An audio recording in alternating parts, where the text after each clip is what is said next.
जय मुक्ताई मुक्ताई वार्ता न्यूज चॅनलमध्ये आपले हार्दिक स्वागत आहे. बोदवड परिसरात ढगफुटी सदृश्य पावसाचे थैमान, शेती क्षेत्रात मोठे नुकसान.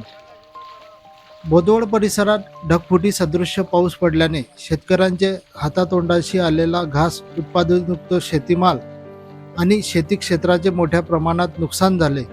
या संदर्भात आमदार चंद्रकांत पाटील यांना माहिती मिळताच त्यांनी बोदवडचे तहसीलदार श्री वाणी यांना तात्काळ पंचनामे करण्याच्या सूचना दिल्या असता लागलीच महसूल प्रशासनाचे तलाठी व इतर कर्मचारी नुकसानग्रस्त भागात शेतीची पाहणी करण्यासाठी पोहोचले व जागेवरच पंचनामे करण्याची सुरुवात केली.